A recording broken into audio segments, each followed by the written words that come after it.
Hola amigos, soy Esteban Herrera y este es su canal Electrorama.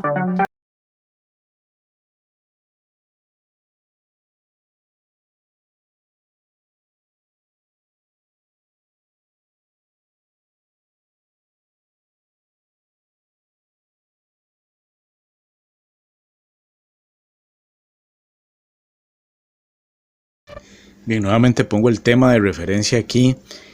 El tema sería cómo leer la alta frecuencia sin un osciloscopio utilizando la sonda pico a pico de alto voltaje. Pero en realidad el tema del que vamos a estar hablando aquí es del segundo método, que sería cómo leer o cómo testear las salidas de la DC. Dejo ese primer punto porque es el punto de donde vengo de las referencias, que es precisamente de cómo testear un transformador chopper para saber si está operacional o debe ser reemplazado en el papel 17. Luego lo que vamos a hacer aquí es nada más decir que los pasos de estos también están dentro de ese documento, pero yo los voy a explicar aquí como acabo de explicar el método anterior también. Entonces, bueno, estamos en la zona fría, teníamos que estábamos testeando con el multímetro, pero ¿qué pasa si por ejemplo estamos testeando con la sonda y queremos venir aquí a hacer esta prueba también, para no tener por ejemplo que desconectar el multímetro de la sonda y tener que utilizar el multímetro si no tenemos un segundo multímetro? Bueno, sea cual sea el escenario por el que sea, también tenemos la posibilidad de medir la salida con la sonda pico a pico de alto voltaje, como lo estamos viendo aquí. Aquí tengo solo las puntas, es una negra y una roja, aunque eso lo tengo más ahí como una ayuda gráfica para la explicación. Entonces venimos por ejemplo aquí y voy a hablar también algunos matices, por eso dibujé estos elementos. Este sería el diodo rectificador en la salida, o uno de los diodos rectificadores en la salida, porque puede ser que hayan dos o más inclusive en una sola salida, y por allá hayan otros en una sola salida. A veces, dependiendo del fabricante, esto lo puede hacer con diodos individuales también. Y como ya hablé del otro caso también de la energía negativa, ¿verdad? Este sería el más común, que es por ejemplo un diodo Schottky de 3 pines. No necesariamente tiene que ser Schottky, como digo, pueden ser por ejemplo diodos acomodados de esta forma, como que si fuera formando un estilo de puente de diodos, ¿verdad? Pero haciendo esta disposición que tenemos acá con el cátodo común. Pero entonces podría ser por ejemplo tal vez un solo diodo también en la salida, que ya no tendría un cátodo común, aunque estos son los más usuales en fuentes de poder. Tendríamos que conectar pero en este caso ya estaríamos midiendo la DC, ¿verdad? En la misma forma, tendríamos que conectar la punta roja aquí al cátodo común, o digamos al cátodo del diodo que estemos midiendo, y lo que es la punta negra a tierra, como lo habíamos indicado en el paso anterior. Punta negra a tierra y roja al cátodo, para este caso, ¿verdad? Como estamos con la sonda, entonces vamos a hacer una conversión, digamos, de DC a DC. Entonces ahora vamos a ver en la parte práctica qué valores nos puede dar ahí a la salida esa conversión de DC a DC, porque aquí ya estamos midiendo DC en la salida. Ahora, hay otro caso que aplica también para hacerlo con la sonda, aunque también se puede hacer si lo vamos a hacer con el multímetro, que es los casos en los que por ejemplo el diodo está muy incómodo, o digamos que nos encontramos primero los conectores. Por ejemplo, hay unos conectores que son tal vez como unos test points, o sea, unos puntos donde podemos testear, o que en realidad eso no sería conectores, sería sobre la pista, digamos, pero hay unos tipos de conectores que son conectores cuadraditos, normalmente tienen unos pines que están en la placa y que salen para afuera, y ahí se conecta un conector, digamos, hembra, ¿verdad? Quedaría más o menos como están haciendo los procesadores de computadoras hoy en día. Y bueno, ahora están haciendo igual tarjetas de memoria. Lo que se conecta lleva nada más unas pistas con terminales planas. Por ejemplo, en esas memorias como las mini SSD que apenas están saliendo al mercado, tiene las terminales planas, entonces se mete la memoria y en realidad lo que recibe dentro de la placa es lo que tiene los pines, ¿verdad? Tiene unos pines ahí, digamos pines como unas protuberancias para afuera de la placa, y donde se mete la memoria queda cada uno de las pistas tocando cada uno de los pines correspondientes. A diferencia de los procesadores como son de hace un tiempo, ¿verdad? Eso puede variar un poco tal vez, pero bueno, habría que ponerse a discutir acerca de eso. Que venía por ejemplo un procesador Pentium 2, viene el procesador o Pentium 3 y todavía lo sientes, iCore y esos procesadores para computadora, ¿verdad? Que el mismo procesador tiene una serie de pines y el socket es el que tiene los agujeros. Esto no, esto es al revés. Los pines están en la placa, no en lo que se le va a conectar. Entonces lo puse aquí, es un conector, digamos, porque eso puede variar en marca y modelo y tipo de aparato también. Le puse aquí que es similar a un Molex, es como la conexión similar a un Molex, porque aquí hay como una base normalmente plástica y ahí se conecta un conector como parecido a los de los Flex también, o tipo Molex. Eso va a depender de la fuente propiamente, del diseño de la fuente.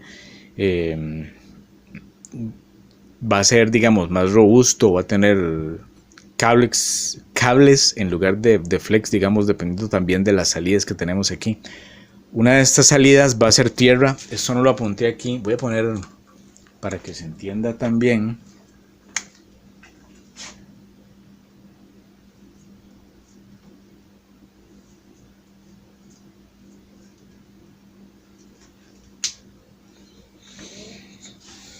Entonces, el caso es que aquí la tierra la vamos a buscar en este conector. Si no tenemos otro punto de tierra o no lo identificamos rápido en la zona fría, ¿verdad?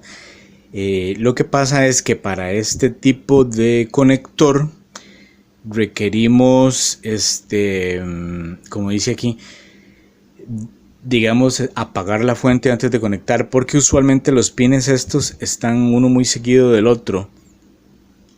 Entonces, podría llegarse a soldar, pero también se podría utilizar algún tipo de caimán o algún tipo de jumper, por ejemplo, un jumper hembra individual como los que traen las PC de antes, ¿verdad? Las conexiones traen unas conexiones de jumper como para uno va para hacer la conexión al BIOS, otro puede ser para abanico y así. Entonces ese cable también se podría hacer, conectarlo directamente a la punta de prueba negra, esta punta que puede ser también con un caimán, y primero apagar la fuente para poder hacer esa conexión. Y la idea es evitar producir algún cortocircuito por estar intentando hacer conexiones ahí en falso, en lugares incómodos. Entonces cualquiera de esos dos lugares se puede utilizar.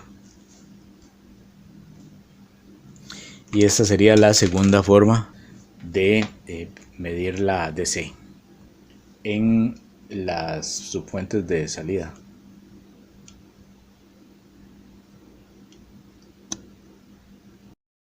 Dos cosas que tengo que agregar es que para este caso, cuando vamos a buscar aquí medir tierra o tal vez también alguna de las salidas, si es que está por aquí y no la tenemos, por ejemplo, en algún conector con tornillo, por ejemplo en una fuente de poder, tenemos que saber exactamente identificar aquí como mínimo tierra, si es que vamos a medir tierra, y eso normalmente está impreso en la placa. Si no entendemos, entonces mejor no meternos con este conector. Y la otra cosa es que tengo videos en el canal de Electrograma, que es aquí @electrograma7052 en YouTube, acerca de lo que son los diodos. Entonces ahí doy una explicación del funcionamiento de los diodos, cómo medirlos. Tengo algunos videos ahí en el canal acerca de eso. Incluye también lo que son los diodos Schottky. Entonces si no entienden bien cómo es que trabajan los diodos, pueden ir a darse la vuelta ahí, lo dejo como referencia. También yo tengo mis papeles acerca de eso, pero ya los diodos son fáciles de medir para mí, entonces no tengo ningún problema con eso.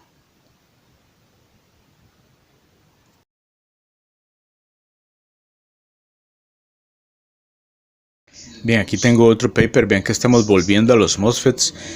Tengo una referencia a cómo verificar la resistencia de los MOSFETs en una fuente de poder. Que es lo que tenemos acá, es la resistencia de los MOSFETs en una fuente de poder o power supply. Esto va a variar un poquito porque, como vemos aquí, es una fuente PFC en el ejemplo, para que vean que no solamente tenemos aquí el MOSFET principal que está conectado o comunicado a través de una resistencia a un capacitor. Este capacitor puede ser cualquier capacitor. En realidad tienen que seguir ahí la pista, como vemos, GDS del source. Y bueno, esto no es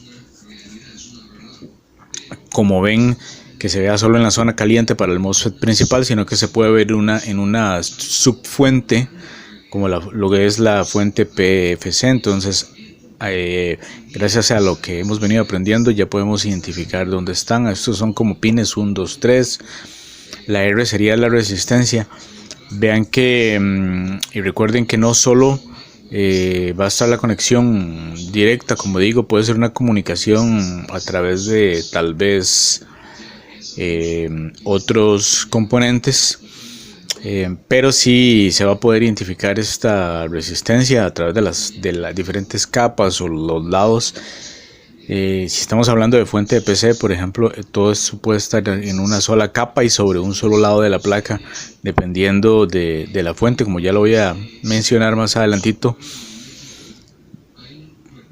Aquí tenemos que esta resistencia va a ser una resistencia de muy bajo valor. Bien que aquí tengo que es de 0.29 ohmios a 0.5 ohmios. Esto quiere decir 0.29 serían en miliohmios 290 y 0.5 serían 500 miliohmios, es decir, menos de un ohmio. Aquí como ven que está la resistencia, en cualquier placa la podemos intentar medir, pero la resistencia nos puede engañar.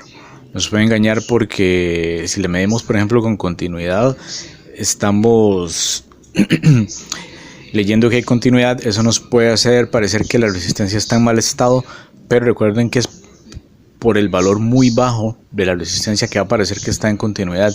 Si es una muy alta, dependiendo del multímetro que utilicemos, vamos a tener también que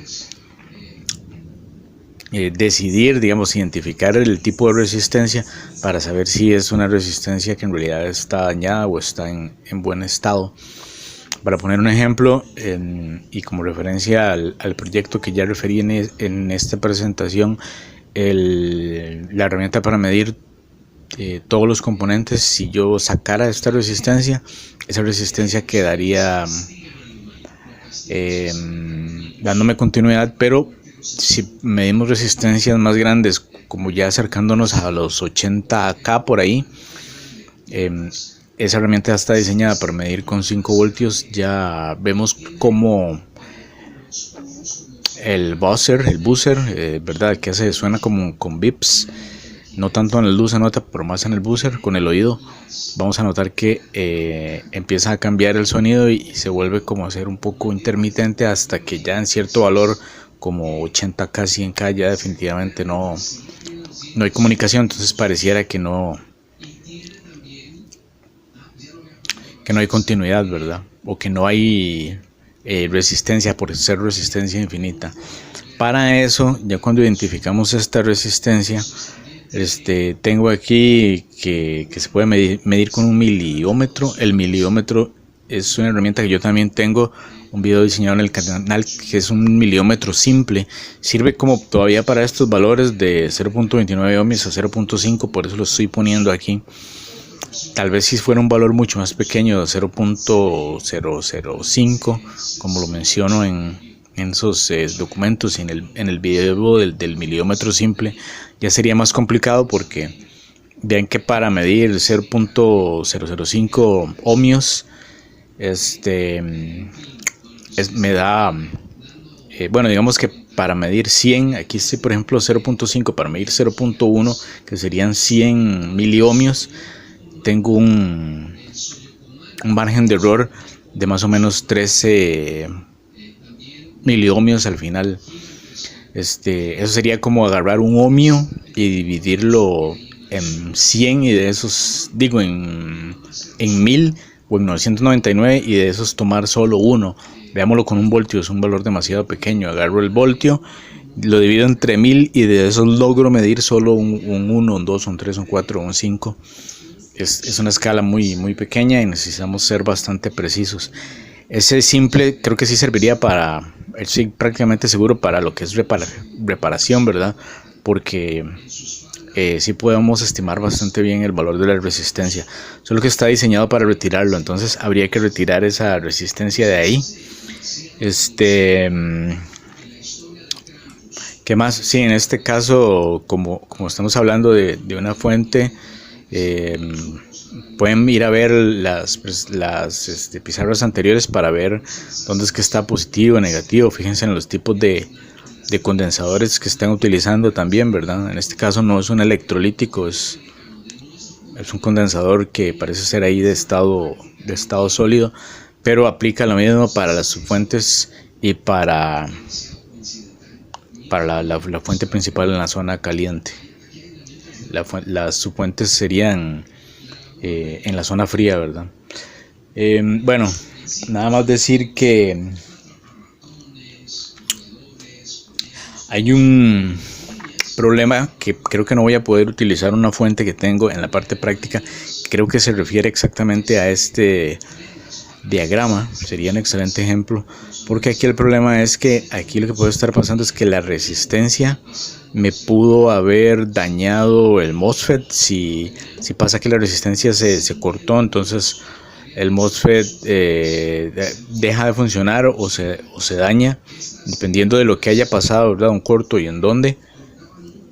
Digamos que también puede suceder que la resistencia esté, que no nos demos cuenta, como ya lo había mencionado, que la resistencia está mala porque sencillamente no llegamos, no conocemos esto, pero siempre va a haber esta resistencia para este MOSFET, y intercambiamos el MOSFET que estaba malo, pero la resistencia estaba mala. Entonces cuando queremos volver a encender la fuente, vemos que se vuelve a dañar, y venimos a buscar el MOSFET y nos damos cuenta que lo siguió dañando. Esto puede ser por ese dolor de cabeza de esta resistencia, ¿verdad? Bueno, como digo, si se corta aquí, ya source no tendría comunicación, entonces habría que revisar la resistencia. El caso es que tengo un video en el canal de Electrograma. Hay una sección que, por eso digo, quiero ver si luego en la parte práctica, pero si tengo tiempo, vamos a ver si me va a quedar difícil o no, pero por lo menos voy a mencionarlo aquí para que vean este caso. Es un caso en el que voy a mencionar la sección otra vez del canal. Es la sección de Power Supply. Dentro de esa sección hay una playlist, o digamos una lista de reproducción que están relacionadas, ¿verdad? Yo pongo los videos relacionados para que puedan hacer ustedes ahí las relaciones en los temas, ¿verdad? Ese video se llama Identificando la causa raíz de una fuente de poder que está tirando humo, que está dañada. También tengo un short en la sección de shorts que habla de esa misma fuente, para que pudiera ser ahí un highlight, digamos, que pueda resaltar ese caso se llama una fuente de power supply que está alzando fuego. Como digo, hay que tener seguridad ocupacional, digamos, para hacer esto, como el uso de guantes y lentes y trabajar en algún lugar donde no vayamos a causar un accidente o a provocarlo o a ser la víctima. Bueno, lo que pasa es que, y vuelvo al una de las primeras cosas que les estaba diciendo, una de las primeras pizarras que también lo apunté por ahí, que el MOSFET es el número 1 en candidatos para ser el culpable de que una fuente de poder esté dañada. Vean que esa fuente empezó a tomar fuego. Yo tengo otros videos donde o por lo menos a sacar humo, tal vez todavía no estaba en llamas, puede ser que nunca llegue a estar en llamas, yo lo dejé así como catching fire, nada más, pero creo, porque yo lo he visto porque yo lo he hecho, dependiendo una resistencia, si no aguanta se empieza a quemar, ¿verdad? Desde la resistencia que hay en las duchas para bañarse, las resistencias que tiene una plancha, todo lo que son resistencias, esas son muy grandes, ¿verdad? Pero tienen el problema de que se pueden llegar a quemar. Lo mismo estas resistencias, si es demasiada la corriente, si es demasiada la potencia, se van a quemar. Por ejemplo, ahí tengo un proyecto en el canal que es ¿qué es ese proyecto? Es una fuente capacitiva, es una herramienta para medir los LEDs, ¿verdad? Que son diodos emisores de luz, que son los LEDs, como se denomina normalmente a esos diodos que emiten luz, ¿verdad? Hay un montón de LEDs que se pueden medir de acuerdo a las limitaciones de la herramienta también, pero también sirve para medir el voltaje de trabajo de componentes electrónicos. Pueden ir a buscar ese video ahí de esa herramienta. Ahí yo hablo de una resistencia que la puse de 1K y se quema. Por si quieren quemar una resistencia pueden ir y ver ese video. Yo no la quemo ahí, lo hice durante la preparación del video, pero la tuve que sustituir con una de 100K. Ahora esta resistencia nada que ver, esta es de menos de un ohmio, y ahí estoy hablando de 100 kiloohmios o de 1 kiloohmio. Pero igual estoy hablando de una resistencia que también se puede quemar. Este tipo se puede quemar por algún problema por los componentes asociados, ¿verdad? En este caso los más importantes son como tenemos aquí, que es de lo que estamos hablando, que es MOSFET, y digamos este capacitor o condensador, que podríamos también analizar, ver qué pasa si se daña esto, si se daña esto, ¿verdad? Pero bueno, ahorita estamos siendo bastante específicos en esto. Lo que pasa es que esa resistencia, si se quema, tiene una matrícula, y si no está impreso en la placa el valor, que nunca está impreso en la placa el valor, yo no voy a poder cambiarla. Ese es el problema que tengo con esa fuente de poder, porque si la enciendo se empieza a quemar algo que no sé qué es. Igual lo mismo puede ser el MOSFET y el capacitor, pero ya sé más o menos el área donde está, porque eso sí logré verlo. No quiero volver a encenderla, porque si esta resistencia se termina de cortar y se le borra la matrícula, entonces ya no podría repararla, porque yo necesito saber ese valor de esa resistencia. MOSFET puede ser que se queme y no se borre, cuesta más, y bueno, para eso estamos aquí revisando también, pero sí es posible que suceda. Entonces ahí hay varias opciones que se pueden hacer. Hay que ver si la resistencia es SMD, es decir, de montaje de superficie o de montaje superficial, como se dice, y también puede ser una resistencia de agujero pasante, es decir, las resistencias que tienen combinación de colores, código de colores, para decirme el valor. Si esa resistencia se quema, se queda negra, como que se carboniza, ya yo no puedo ver sea SMD o sea tecnología THT, ¿verdad? Y entonces, ¿qué es lo que puedo hacer? Lo que puedo hacer es ir y desarmarla. Lo primero que haría sería tomar fotos, identificar la zona donde puede haber resistencias de este tipo, a ver si hay otras zonas donde algo esté quemado. Como digo, revisar primero el MOSFET y los primeros voltajes, ¿verdad? Sin encenderla. Y ya cuando yo ya sepa el valor de las resistencias que se estén quemando, entonces apuntarlo y a partir de ahí ya intentar sacarla y medirla. Posiblemente no mida lo mismo porque puede ser que ya esté degradada, ¿verdad? Entonces el valor que me dé, aunque así con el miliómetro, si es esa resistencia, no, voy a tener que dejarme guiar más por la matrícula.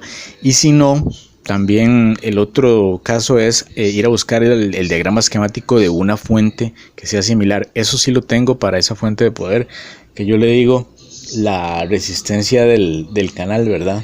La resistencia, perdón, la fuente de poder del canal, solo que después la tuve que sustituir por otra porque, como digo, no la puedo encender. Pero sí busqué el esquemático. Es una fuente genérica de 300 watts para los que quieren ir a ver esos videos. Lo tengo ahí en la playlist de PC Power Supply, es decir, en la lista de reproducción de fuentes de poder para PC en español. Ya con el esquemático, que no lo tengo, solo puedo conseguir uno parecido. Se puede ir a buscar por internet, googlear ahí cuando lo tenemos escrito en lo que es en la placa, el número de modelo de la placa, ¿verdad? No del aparato ni de la fuente por afuera, sino de la placa.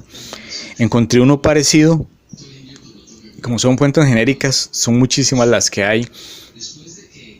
No siempre nos vamos a encontrar los esquemáticos, los diagramas, pero creo que con ese es una buena forma de ver si, por ejemplo, este MOSFET es igual en el esquemático ese que me encontré por internet al que tengo yo aquí, puedo identificar en la placa, y lo mismo este condensador.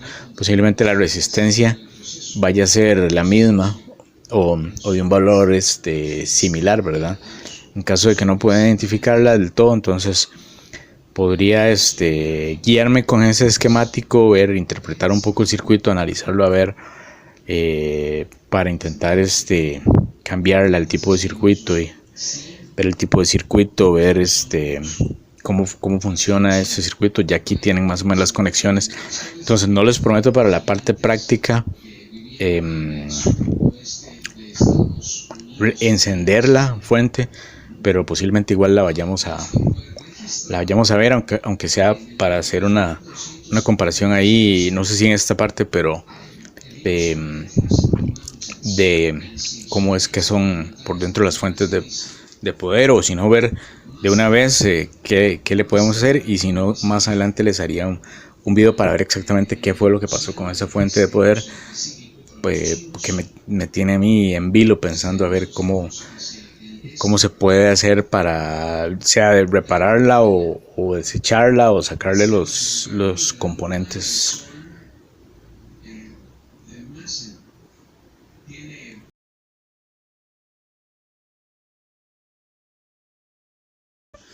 Bien, ahora vamos a explicar esto último acerca de, volviendo a lo que son MOSFETs. Tenemos aquí lo que es un diagrama de una fuente forward que normalmente tiene dos MOSFETs conectados, como lo pueden ver aquí. Esto se puede ver en fuentes de poder de forward o otro tipo de fuentes dentro de una misma fuente de poder, en una subfuente también. Bien, entonces tenemos el ejemplo y vamos a enseñar ahí cómo se mide, y vamos a empezar porque hay otro tipo de conexión con lo que son power transistors. Antes de que se me olvide, que no es este mismo tipo de conexión.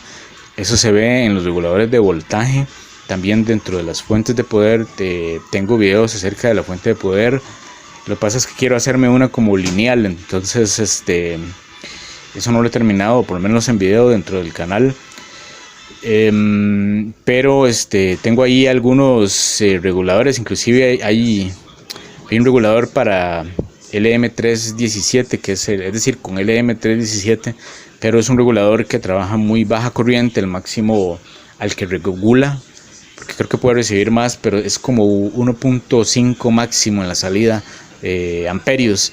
Entonces lo que son fuentes de poder, por ejemplo de laboratorio, utilizan otro tipo de power transistors, es decir, transistor de poder, que lo que tiene son base, colector, emisor. Vean que sí son parecidos porque el encapsulado es parecido. Si los vemos por afuera, son muy parecidos en el hecho de que tienen 3 terminales, ¿verdad?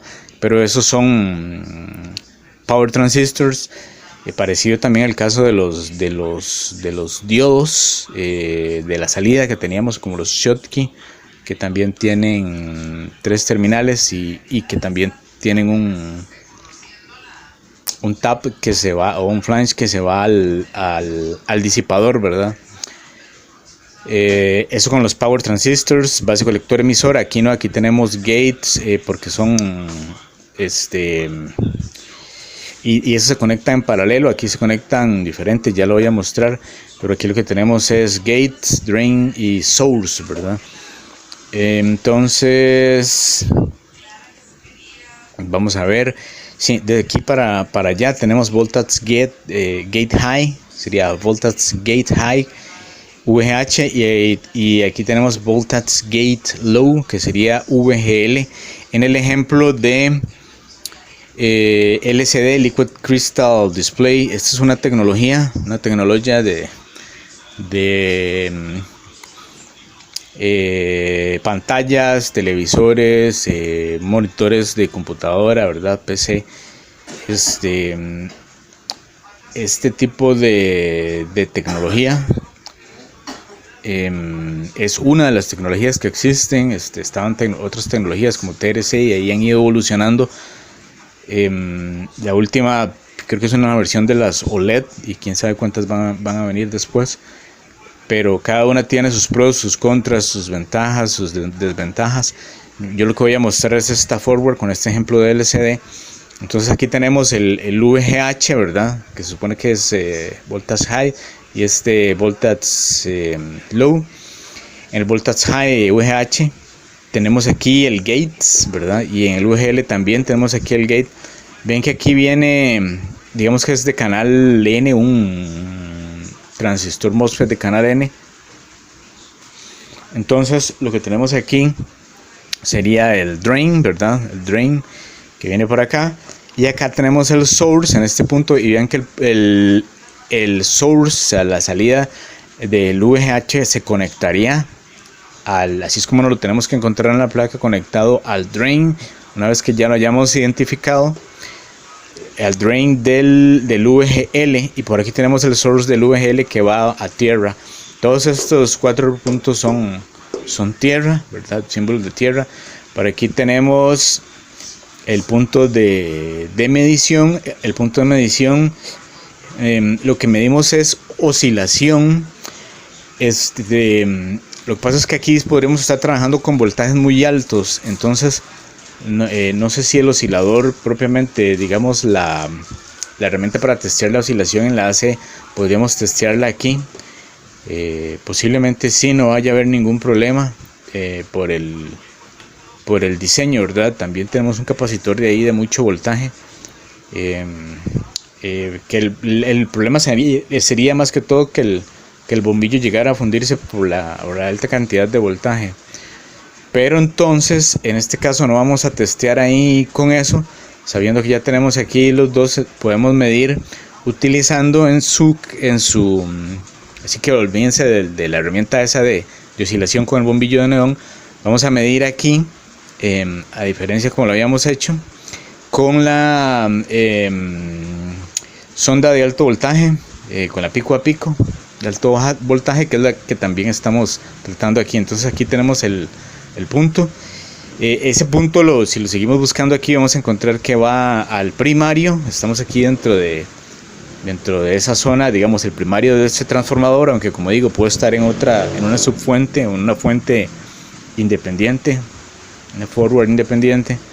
Este sería el primario del transformador chopper y iría hacia un capacitor que en este caso es un capacitor sin polaridad, de estado sólido posiblemente, cerámico, de tantalio, como lo vayan a buscar ahí. Y del otro lado en el secundario tenemos ya propiamente el diodo, que lo vamos a encontrar por ahí a la salida, y un capacitor, en este caso electrolítico, que baja a tierra.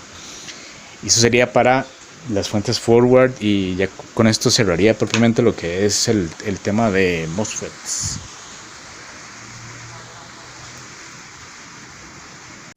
Hola amigos, soy Esteban Herrera y este es su canal Electrograma.